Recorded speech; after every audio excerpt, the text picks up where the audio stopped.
Mr. Speaker, I rise to support the bill presented by the Honorable Prime Minister and Minister and Parliamentary Rep for Castries East.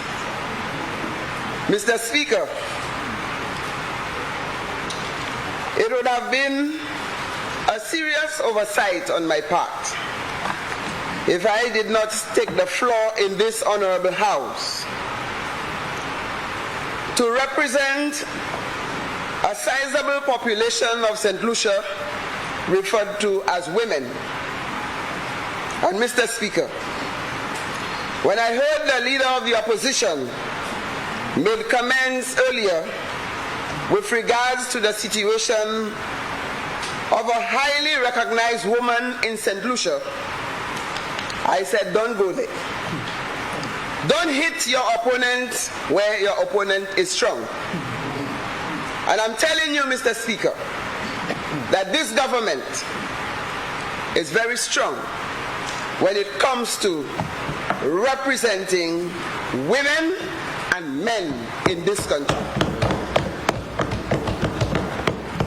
And I say this, Mr. Speaker, in the context of this bill, where the Honorable Prime Minister is looking at borrowing money. And I wish, as he goes on, he would borrow enough money to take care of the issues of domestic violence in St. Lucia, the issues of violence against women, and the issues of victims of violence in St. Lucia, especially women. Mr. Speaker, this government has a Gender Affairs Department, and I was charged with the responsibility of heading this department. And upon hearing of the situation of our four-time Calypso monarch, Queen Mendel, this department sprung into action, Mr. Speaker. And on that rainy day, Mr. Speaker, we found the family. And Mr. Speaker, this government will not boast and talk about how it has taken on this challenge. I will want the leader of the opposition to contact the family, and the family will tell you what has happened. This is a government who cares for people. This is a government who puts people first. And I'm telling you, Mr. Speaker, that if this government will borrow to fight crime in St. Lucia, to create employment so that our young people are active and engaged in national development, that is good borrowing.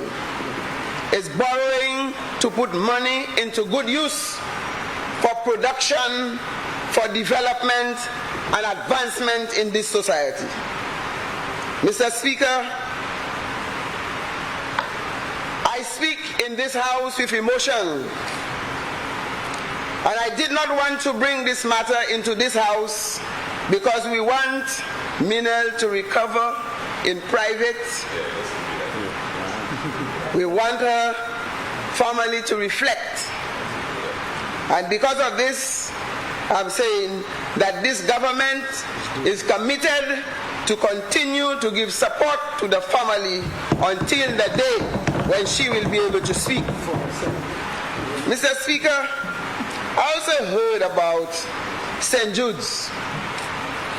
And I want to stress that I was so proud when I heard the new Calypso monarch speak of the saints. And I told him this morning in this chamber that I'm proud of his song because we have a group of saints here led by Saint Prime Minister and all his other saints. St. Philip, that will rescue St. Jude.